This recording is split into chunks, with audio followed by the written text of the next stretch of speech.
Olá, sou a professora Carla, professora de Sociologia. Nessa aula de hoje, a gente vai dar continuidade à aula da professora Daiane sobre instituições sociais. No caso, ela falou sobre família e hoje a gente vai falar sobre escola. Então, a ideia é a gente fazer um passeio, né, sobre instituição escolar, mas tentar pensar que isso pode ser aprofundado com os professores pelo Classroom, com outros textos mais teóricos e fazer atividades, né, com relação a essa instituição social. Para começar, a gente vai pensar um pouco sobre o que é instituições sociais, alguns pontos importantes. Um deles é que elas são estruturas que organizam a sociedade, que são duradouras e legítimas, ou seja, elas organizam a sociedade de uma maneira atemporal. Como é que eu posso falar? Elas permeiam a história e também são legítimas, ou seja, existe um consenso social em torno daquela instituição. Todo mundo concorda, né, com o poder, com as normas, com as funções que aquela instituição exerce. Então, dentro dessa lógica, ela vai pensar a questão do agir, né, e do pensar dessa sociedade e ela vai exercer um controle social. A ideia aqui é a gente pensar as funções e as regras dentro dessas instituições. Não é só a gente pensar numa questão de uma estrutura física, mas sim do funcionamento. Se a gente parar para pensar na família, por exemplo, a gente vai tirar uma ideia não de uma estrutura física, né, da casa, por exemplo, mas do funcionamento, do papel social de cada integrante daquela família, o pai, a mãe, os filhos. Então, a instituição social está ali, né, está nesse contrato. O casamento também é uma instituição social. Então, como é que a gente pode pensar isso como instituição? A gente pensa porque ali tem um direito em torno do casamento, tem o contrato que é feito, né, que vai estruturar aquela união. Então, a instituição social está por trás disso. Então, a gente pensa as funções e as regras dessa instituição. Outra coisa importante, né, é que ela vai regulamentar esse comportamento. Então, o meu papel aqui é como professora nesse momento. Eu estou dentro de uma instituição, né, escolar e que tem regras e normas de conteúdo, de funcionamento e que vai fazer com que eu me comporte de uma maneira. Ou seja, esse controle social é exercido sem nem precisar falar muito sobre isso, né? A gente mais inculca isso, né, de uma maneira a reproduzir esses comportamentos, porque a gente já conhece de alguma maneira aquelas regras. Então, as instituições sociais, elas também são responsáveis pela preservação e transmissão dos valores, das tradições e da cultura. Ou seja, ela faz uma grande integração social. Se a gente parar para pensar a escola, o casamento ou a família, em cada região a gente vai entender como isso é diferente. Por exemplo, um casamento no Oriente Médio é diferente do casamento no Brasil. Então, isso está muito ligado com a cultura e as tradições, né, daquele povo, enfim, daquela sociedade. Então, as instituições sociais, ela está muito ligada com a cultura, né, daquela sociedade. E uma coisa que é muito importante a gente pensar é com relação às mudanças que ela sofre. Elas são duradouras. Eu já nasci e já existe uma família, já existe uma escola, já existe o casamento, né, para aquela sociedade. Mas, né, ela também muda com o tempo, até porque a sociedade muda, né? A política, a economia, a própria forma como a gente entende esse mundo, né, muda. Então, as instituições sociais também acabam mudando. A escola, ela não é a mesma, né, de 50 anos atrás. Então, a gente vê a essência mudar, mas a gente não, a gente vê a essência permanecer, desculpa, mas a gente vê como que mudou, né, a forma como a gente entende, né, a escola também. Agora, eu trago uma reflexão, né, duas reflexões para vocês fazerem em casa. Vou dar um tempinho para isso. E a ideia é a gente pensar em como é que a escola ajuda no processo de organização social. E quais são as regras da instituição escolar. Dentro dessa lógica, a gente tem que pensar nas regras, né, que ela exerce não só dentro de um espaço escolar, né, mas dentro de uma lógica muito maior que é a sociedade.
a gente agora volta, depois dessa reflexão, e pensar essa escola como uma organização social, né, é pensar justamente nas regras, né, na forma como ela exerce, né, um papel de transmitir, né, conhecimento de geração para geração.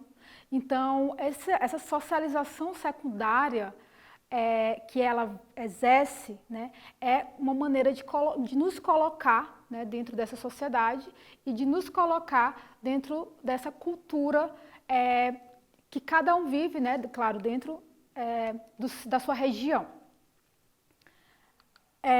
A escola, ela promove a estrutura da educação. A educação ela é necessária para a construção do conhecimento e os valores de todas as sociedades.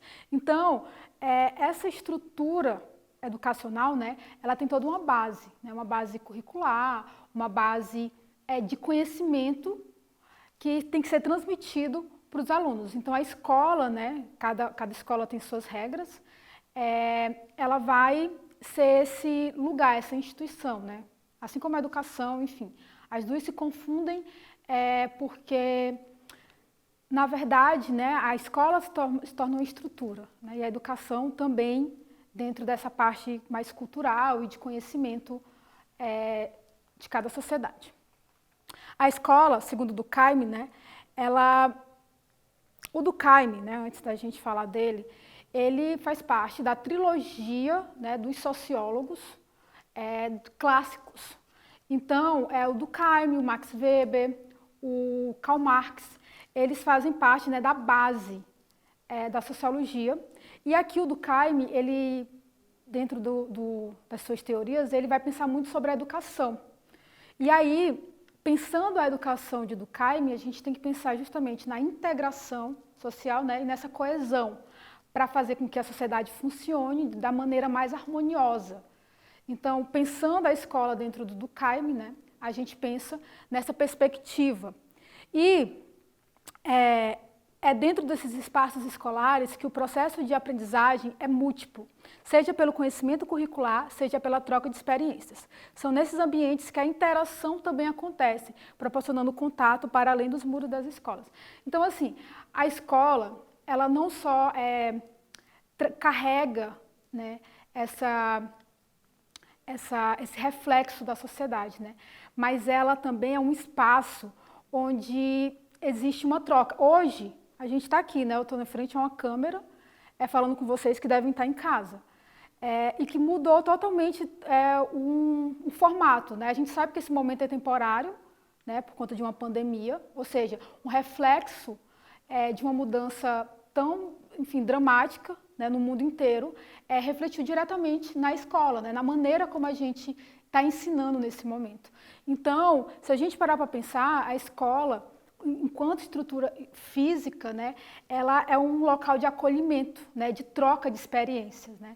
Então, além, né, de toda essa estrutura curricular, ela é múltipla, né, ela faz com que a gente troque essas experiências além desses muros, né, o que vocês trazem da rua, de casa, e, enfim, de cada família, né.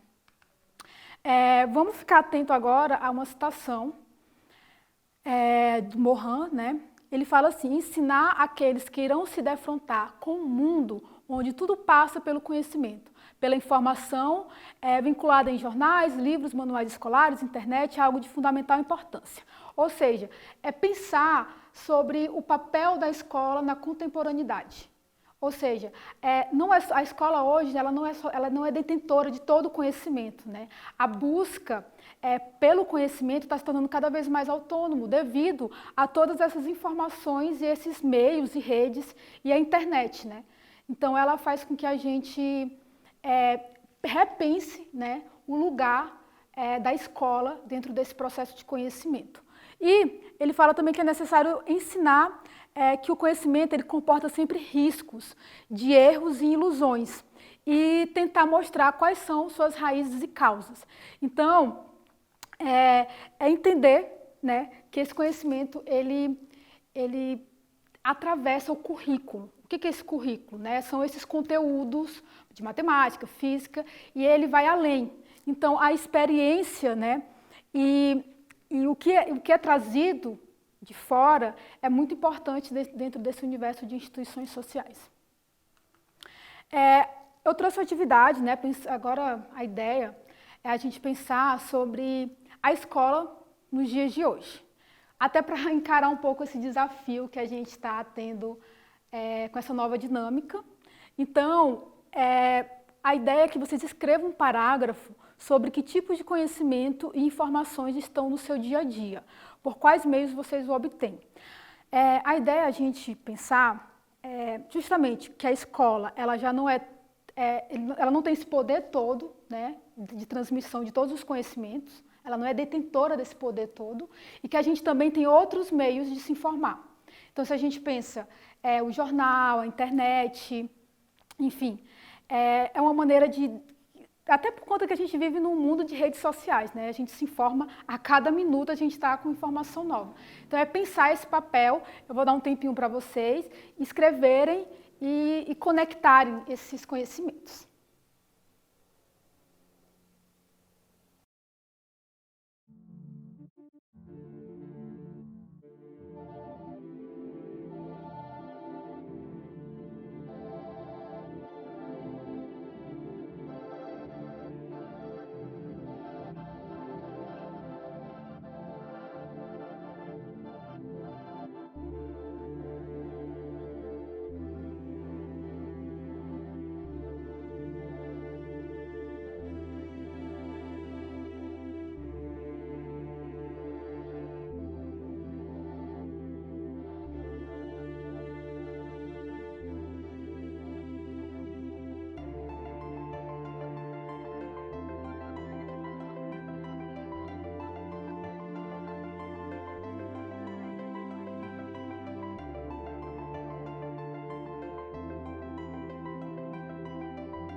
Então, voltando, né, a atividadezinha, realmente a ideia é você escrever um pouco sobre esse pensamento, essa reflexão.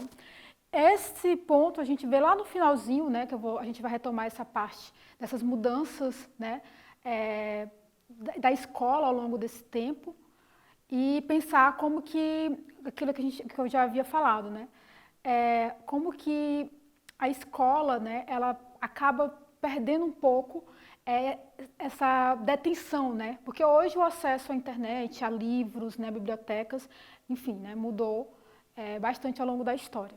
Então, eu também trouxe uma questão de vestibular, é uma maneira também do primeiro ano começar a se acostumar, né, com determinados tipos de questões. E eu vou ler com vocês, tentar explicar um pouco, e aí eu dou o tempo para vocês responderem. A educação como instituição, ela é um dos mais importantes instrumentos de socialização utilizados modernamente. Sobre esse tema, é correto afirmar. Letra A. O processo educacional distancia-se da cultura porque esta última se apoia no senso comum? Será? A gente já falou que a base, né, de transmissão, né, desses conhecimentos, né, pela cultura, né, de cada sociedade. Letra B.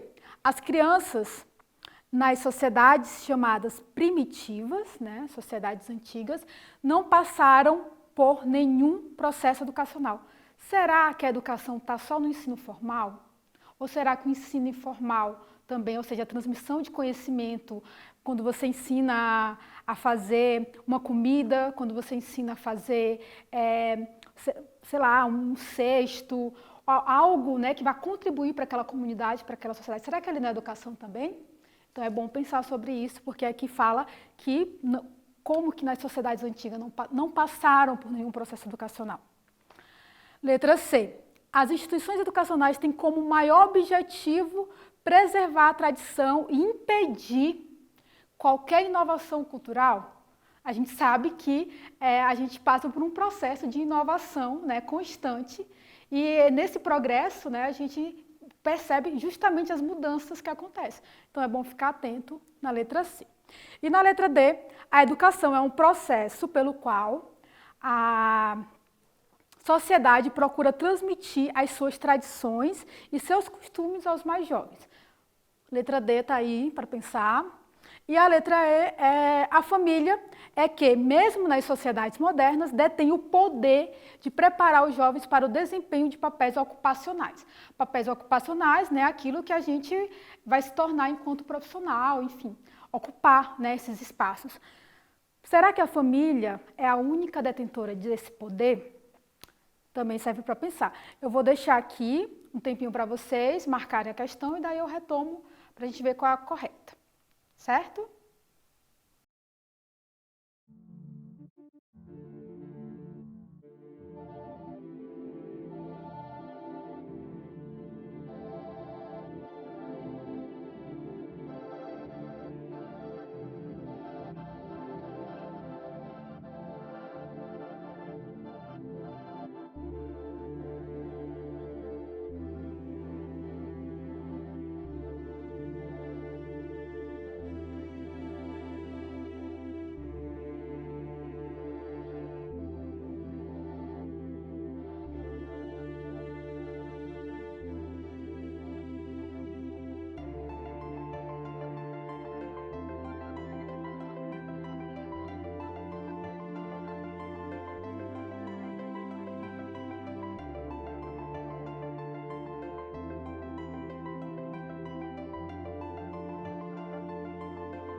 Vamos voltar agora para a resposta. A resposta certa é a letra D, né? O que é? Enfim, é até uma questão que a gente pode pensar de ir por exclusão, né? São palavras muito, que praticamente anulam, assim, ou 8 ou 80, né? Então a gente tem que ir no meio termo. Quando a gente olha essa questão, por exemplo, que a educação é um processo pelo qual a sociedade procura transmitir as suas tradições e seus costumes aos mais jovens, né? É esse processo de repassar, né? Eu repasso isso para os meus filhos repassam isso, né, de alguma maneira para os filhos, e tudo isso está ligado com essas estruturas de instituições, enquanto família, enquanto escola, religião, enfim. Então a letra D é a correta. Voltando, né, a pensar a educação mesmo nesse processo de socialização secundária, ou seja, a primeira é a família, ou seja, ela é a primária, é quando o bebê nasce, é quando ele é ensinado, né, as questões básicas até de higiene, né? Quando a gente começa a mostrar para eles como que deve se comportar, sei lá, dentro de um shopping, ou dentro de um parque, ou dentro de um hospital. Então, esses ensinamentos, né, a base é a família, e depois eles vão para a escola. E a escola, ela dá essa socialização, né, ela oferece essa socialização de introduzir o indivíduo já socializado em novos setores do mundo objetivo de sua sociedade. Ou seja, esse ambiente mais amplo, né, que é a sociedade por meio da escola e do conhecimento, né. O segundo do CAIME, né, a gente já fechou isso, a educação é a socialização da geração jovem, né, pela geração adulta. Tem um quiz, né, esse quiz ele é bem simples, mas eu vou ler com vocês e vocês vão respondendo, colocando no caderno ou até mesmo de cabeça, assim. A escola é, letra A, uma instituição social, uma instituição não social ou uma instituição primária? Segundo quiz, a escola é uma instituição social de socialização primária, socialização secundária ou socialização informal? E a terceira, a escola, como todas as instituições, ela possui funções e regras normas, funcionários e funções, professores e alunos. O gabarito, né?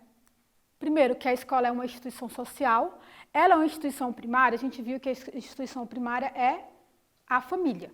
Então, ela acaba, né, fechando nessa questão. A escola é uma instituição social de socialização secundária, a gente viu isso, né? Primeiro vem a família, que dá oferece, né, esse primeiro contato social, né, de regras, normas, comportamento. Depois a escola tem esse outro papel. E a escola, ela possui, né, funções e regras, né? Porque a ideia de regras e normas fica redundante. E a ideia de função é que ela vai exercer, né, esse papel de função social e de regras sociais. E só para a gente finalizar, a escola e o controle social. Como é que a gente vai pensar nisso? O controle social, né, ele se dá em vários âmbitos e esferas enfim, da vida de todo ser humano. Até às vezes até falo, né, que o sorriso de uma outra pessoa, né, do que você está vestindo, de como você está se comportando, é uma maneira de controle social. Então, nós, enquanto organização, né, nas nossas relações sociais, a gente controla muito o outro. A escola, ela também faz parte disso, só que, claro, numa estrutura, né, de uma instituição. E, por isso, ela é um agente desse controle, né? E ela transmitir e fiscalizar a adequação dos indivíduos às normas e regras sociais, né? Ou seja, ela está sempre colocando esse indivíduo dentro dessa lógica, né, de comportamento. Então, o que a gente espera de um aluno em sala de aula? Né? Determinados comportamentos. Se ele infringe aquela regra, ele vai ter as punições cabíveis de acordo com, né, com o regulamento, né, de cada escola. Então, ela exerce esse controle como característica, né, de uma instituição. E para a gente resumir, né, aquela reflexão sobre o papel da escola na contemporaneidade, eu trouxe uma citação, né, a educação ela é uma ação social, ao mesmo tempo conservadora, ou seja, ela conserva, né, os valores e a base de transmissão de conhecimento, do seu papel social, e inovadora, né? Ela vai além. Ela vai além porque ela tem que acompanhar as mudanças também do mundo, né, e das gerações. Ela ajusta as gerações à ordem vigente e também dá subsídios para as mudanças. Ao adequar padrões de comportamentos à sociedade e fazer novos usos das inovações tecnológicas e materiais. Então, para a gente finalizar a aula, é pensar nisso, né? É pensar em como a essência da escola continua, mas enquanto instituição, né? Enquanto papel socializadora, né? Mas a escola, ela também vai ter que se adequar a essas mudanças do mundo. Então, é muito, muito importante pensar no momento atual, né? Como que a escola usa, né, essas inovações tecnológicas para chegar e continuar transmitindo esses conhecimentos. E a gente ter que lidar também com essas novas formas de conhecimento, né? A própria internet, né? O jovem de hoje ele é muito mais autônomo. Então, essa autonomia, né, a escola vai ter que tendo que lidar com ela enfim, é formidável pensar em como que a gente pode construir esse conhecimento dentro dessa lógica de uma ampliação, né, de conhecimentos culturais, conhecimentos curriculares, de informações, jornais, e entender que as mudanças, né, que a gente vive é uma maneira também de pensar em como essas instituições elas vão mudando ao longo da história. Chegamos ao final da aula, né, eu quero agradecer os alunos e alunas, os professores, e falar, né, que isso é mais uma introdução, né, ao tema. Os professores têm que aprofundar eles dentro do Classroom. Uma dica que eu dou, né, criar podcast, desenvolver outros vídeos, compartilhar muitos outros textos de outros pensadores e fazer esse debate, né? Muito obrigada e tchau.